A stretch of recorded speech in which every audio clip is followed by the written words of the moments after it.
I also take pride and interest in the fact that 18 of the World Cup's 32 competitive group stage countries are represented in the Consular Corps Association of Philadelphia.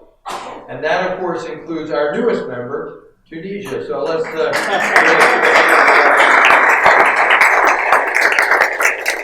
and in many ways, the World Cup spirit of really an interconnected world relates very much to the Consular Corps itself. We are the oldest consular association in the country. We currently have 55 members who represent countries all around the world.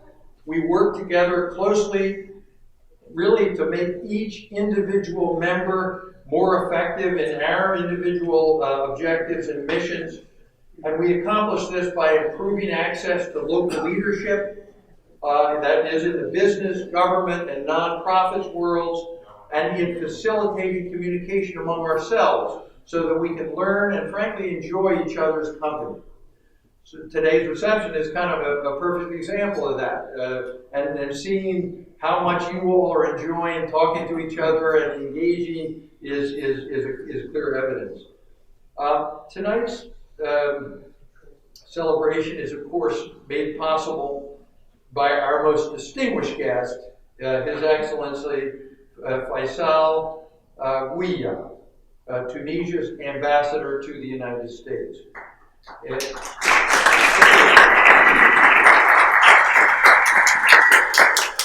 Ambassador Guiya grew up in Tunis, where he was educated and joined government service, in which he has held a variety of important positions, including ambassador to Indonesia, the Philippines, Singapore, Thailand, Malaysia, and Brunei. He was also Secretary of State for Foreign Affairs, and of course, in his current position as ambassador to the United States, he occupied that position in 2015. On behalf of the Consular Corps Association of Philadelphia, I'm honored to welcome you to our city and to thank you for your country's important commitment to Philadelphia. Ambassador, the floor is yours.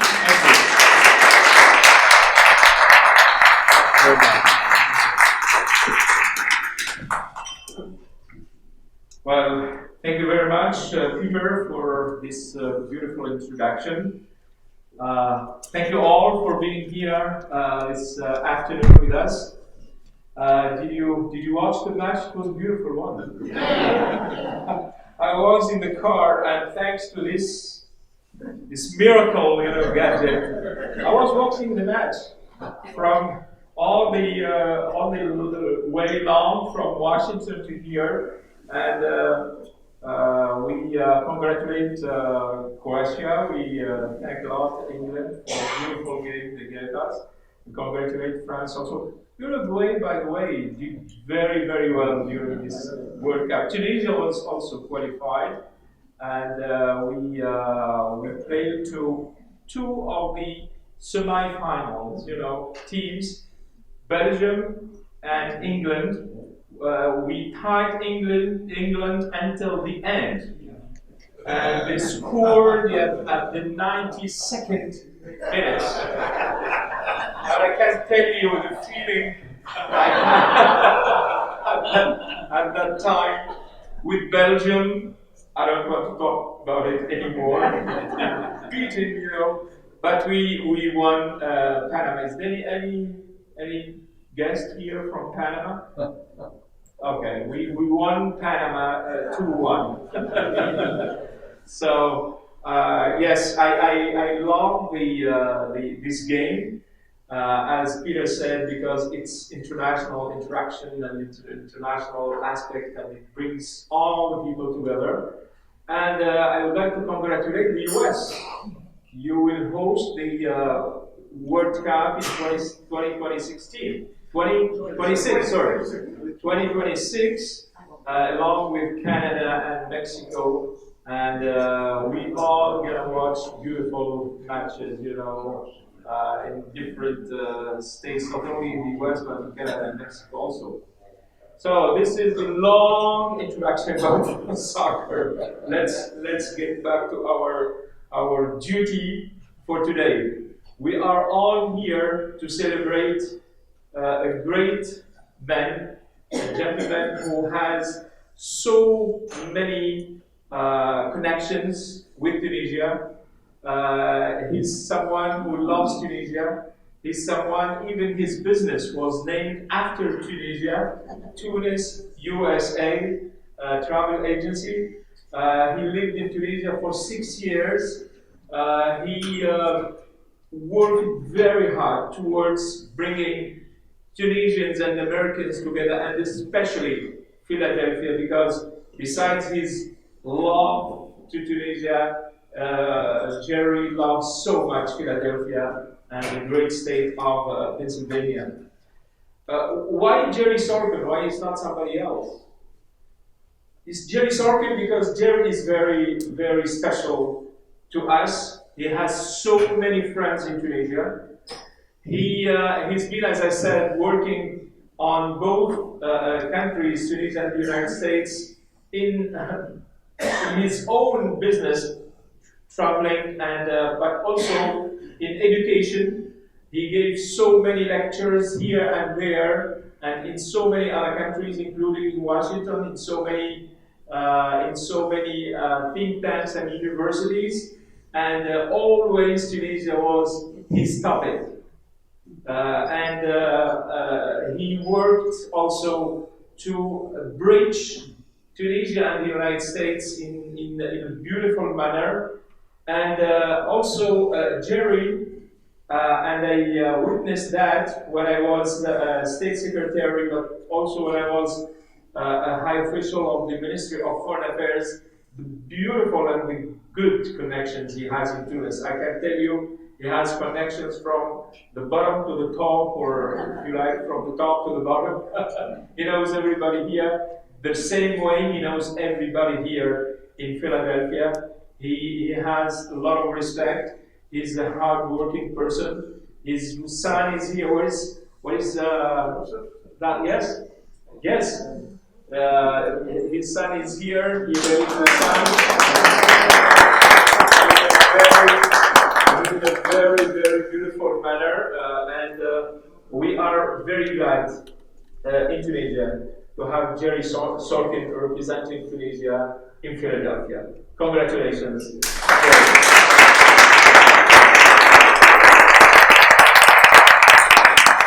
Now, it's not only about honors, but we gotta work very hard, Jerry. So what we all of us, and many more people are asking Jerry for. We are asking you to bring more people, and to bring more Tunisia and Philadelphia and the state of Pennsylvania together. We invite you to build more relations and to bring more businesses both ways, from Pennsylvania to Tunisia and vice versa. We also, and you've been doing that very well, we would like you to strengthen people-to-people relations. It's very important. We also invite you to work on the cultural aspect. I can tell you, I mean, I was in diplomacy all my life, but if you want to build bridges between people, it's only through culture that you can do that. And I'm so humbled today to celebrate this appointment in this beautiful Museum of Liberty of Pennsylvania, the true cultural edifice here in Philadelphia, and has a world reputation and world renown all over the world. But what you are asking us as embassy, but also as friends here, to do to help you in your mission. The embassy first will work with you, Jerry, hand in hand. We will work on a daily basis to bring more exchange, more partnership, more entrepreneurship, more cooperation, more investments, more tourists, both to Philadelphia and to Tunisia. The embassy will spare no efforts to make your mission as easy as possible and as delightful as possible. And I promise here in front of all of you to be your aid, to be your support in Washington, and I'm ready to come to Philadelphia as much as you ask me to do.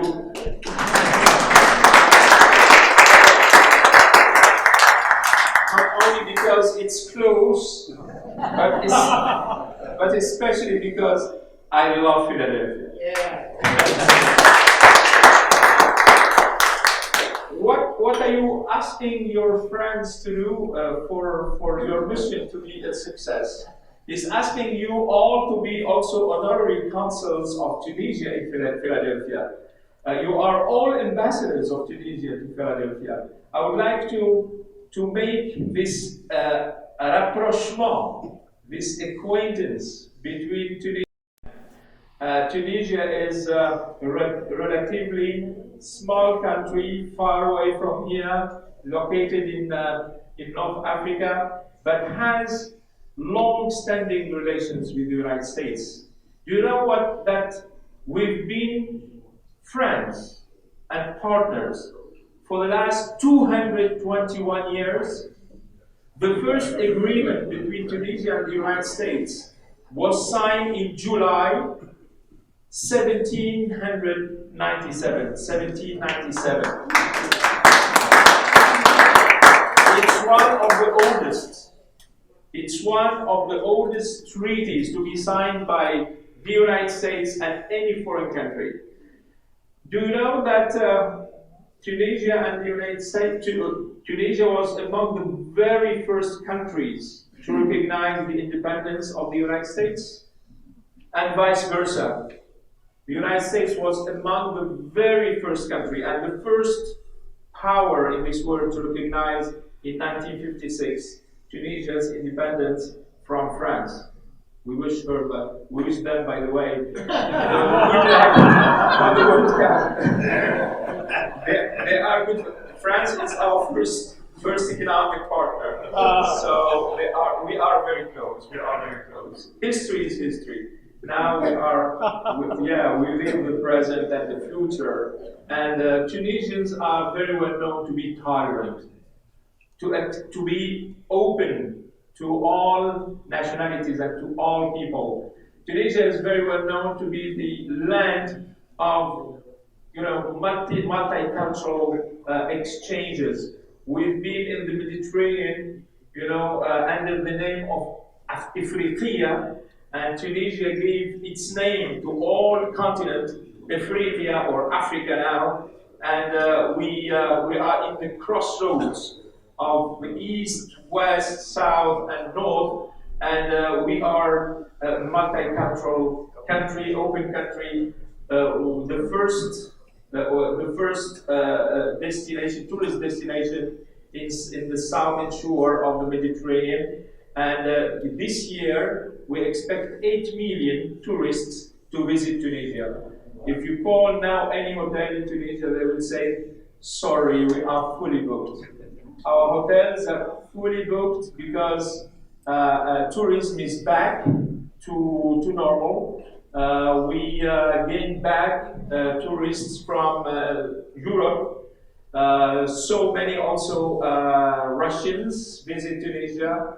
Many Algerians from the neighboring Algeria come to Tunisia, and so many other, also Americans. I was very pleased to learn that this year 16,000, not this year, but these 5 first months, I don't have the new statistics about the first semester of 2018, but 16,000 Americans visited Tunisia during the first 5 months of 2018. We expect 30 to 40,000 Americans to visit Tunisia this year. So we are open and we are a welcoming country. The hospitality is one of the main activities in Tunisia. Tourism is number two economic sector in Tunisia, and Jerry knows much better than I do on this business because he was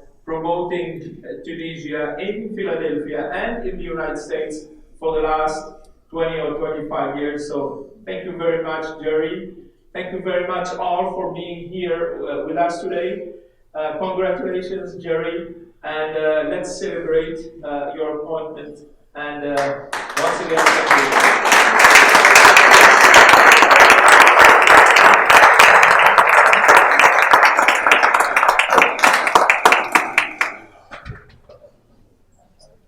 I invite Jerry to join me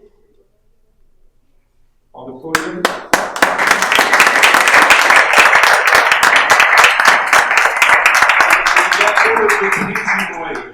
Don't look at us.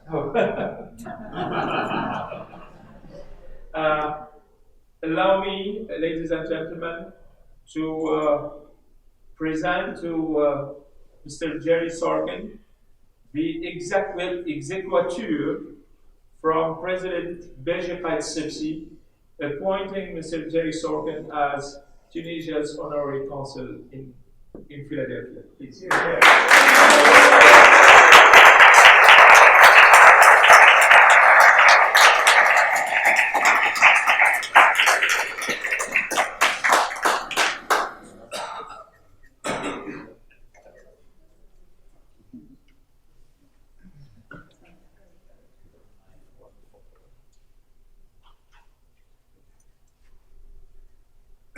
Well, it's a wonderful honor.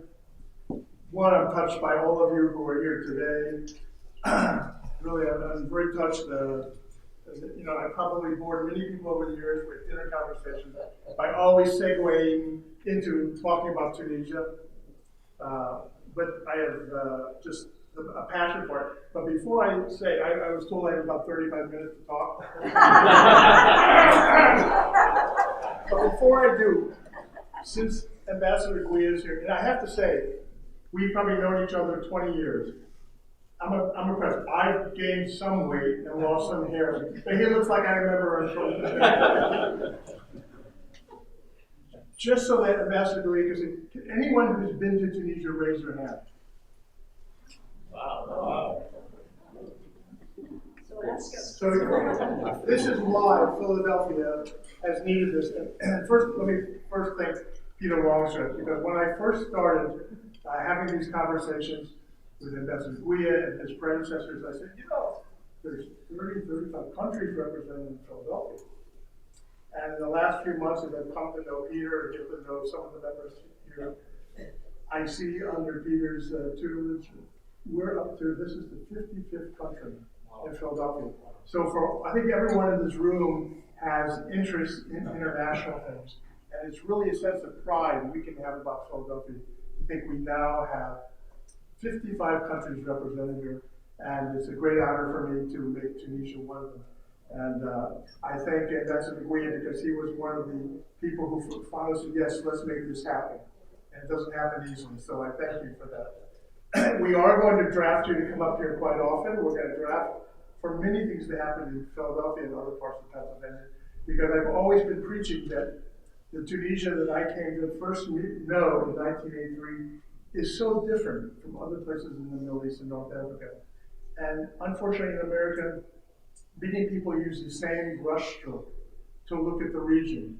So what happens in Libya, what happens in Syria, people don't distinguish Tunisia from that. But I want to just tell you a short story about my first visit to Tunisia, which was in 1983.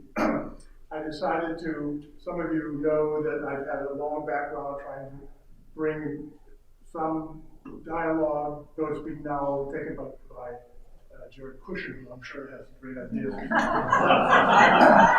I've been trying to use tourism and my connections to bridge some dialogue between Israelis and Palestinians and people in other countries too. So in 1983, I decided to take a trip for about 6 weeks to the region. I went to Israel, the West Bank, and Jordan, and Egypt. And a Tunisian friend of mine who I didn't know very long, he said, well, why don't you go to Tunisia? I said, I never thought of that. And the PLO had just been kicked out of Lebanon, and Tunisia was the only country that was willing to take them. You know, there are wonderful stories that I can tell about Tunisia that have never been told or don't deserve, haven't given the credit that they deserve. So I came to Tunisia at the end of this trip, and it was August, and these are before the days of the air-conditioned cars, air-conditioned buses, you know, so you can imagine I'm traveling 5 weeks in this part of the region, getting in cabs, having to argue for a price, sweating. I arrived at the Tunisian airport, got in a cab, and the guy put on the meter. He drove in the lane, and when I went to pay, he gave me back my change. I thought, wow, what? What a breath of fresh air. And that was in 1983, and it's just never changed. You know, from what I saw about the openness of the people, the women, the role of women in Tunisia, the fact that you see the communities, the Christian and Jewish communities, alive, free to do whatever they want. Tunisia, I felt then, and I've never changed my thinking, this is a country that deserves to be recognized. It hasn't gotten its due, certainly not in the United States. And even today, most of you have no idea the important role that Tunisia is playing in our regional security and working with our government and other governments. It's not something that's talked about, but Tunisia is, and this is one of the reasons I wanted to have this at the National Liberty Museum, in addition to the generosity that we got from Gwen Borowski, the director, and the help from Kathleen Lee here, is this museum is about liberty and freedom. And Tunisia in 2011 in January had a revolution that no political pundit could possibly have predicted. It just happened. No leadership, it just happened. And Tunisia, it's not been an easy road, but they have done it. I lived there before, and I was living there through it. And when you look at what's happening, the rancor in Washington, that you see how Tunisians developed the Constitution. They've had 3 free elections. They just elected a female as mayor of Tunis 2 weeks ago. It deserves the recognition that we have not given it as a country, and that I hope people who get to visit Philadelphia, get to visit Tunis, will get to know. But these are the things that, to me, have given me a passion for the country unlike no other place. And, you know, when Ambassador Guia said I have many friends, I feel very fortunate because in Tunisia, I have people whom I hear from every day. It's just a wonderful thing. And here in Philadelphia, we've got examples of successful Tunisians. We've got my friend Ahmed Shraga, who's got an incredible restaurant out in Glen Mills called Dirsa Bistro. He named it after Dirsa Hill, which is the strategic point on Carthage, where the armies were always able to see what was going on in defense. So Tunisia has much to be proud of, an educated population, a country that has been open to everyone. I've had the example, as the ambassador mentioned, to give many lectures in Tunisia. I'd like to ask student groups. At the end of the conversation, I'd say, would you mind telling me your identity?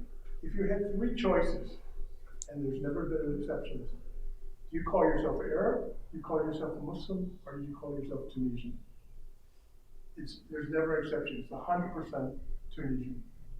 Now, when we look what's going on in the Middle East and North Africa, the sectarian violence we find, things that have been happening in different regions, so many American leaders who have not taken the time to know the region don't understand where Tunisia is different. And that this is one of the few places where there's truly a sense of nationalism and Tunisianness, which is different than anywhere else. So it's just one of the many things that I love about the country. I don't want to really take up too much time because I think it's when I see so many people here, I'm very touched, and I want you to have the opportunity to mingle afterwards and meet with some of the people here. But I have a number of friends in Tunisia who have heard about this situation. They're excited to see that their country is going to have representation outside of the Washington Beltway. It's a big job that he has to do just to be based in Washington, but do the whole country. So I'm going to help pick up some of that work. But if you'll indulge me for just a moment, I wanted, and if this isn't on Gordon O'Brien tonight, it might be on YouTube next week. Some of my Tunisian friends wanted to know what was going on, because I want to just deliver a quick message to them and let them know how special this is. And so if you'll indulge me for just a moment. نحب نشكر برشا سفير تونسي فايز البويا ووزير الخارجية جناوي والرئيس بيجي كايسافي وبشر من بشر ساكن تونس لبعد دوره مهم في حياتي لأكثر من 30 سنة. صديقي أني أمريكا أما ستأخذني نشر لي لأني تونس كيفكم وبعثنا كل ما في وسط إطارة في جمال تونس في بنسلفانيا بشمال نحكي أكثر وأكثر أمريكي على بلادنا على مدى تونس. Thank you. So, I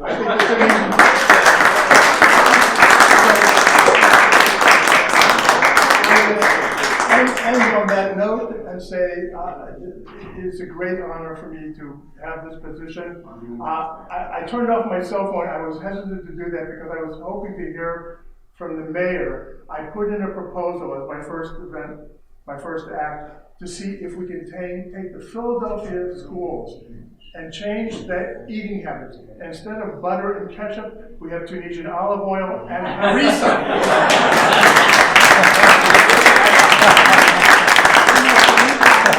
So thank you all for being here, and I invite you to stay and socialize with one another, and I'm really touched that you're all here, and particularly touched that my friend Ambassador Gui is here. So please, there's wine, there's cheese, and some of you I haven't had a chance to say hello to, so thank you again for being here.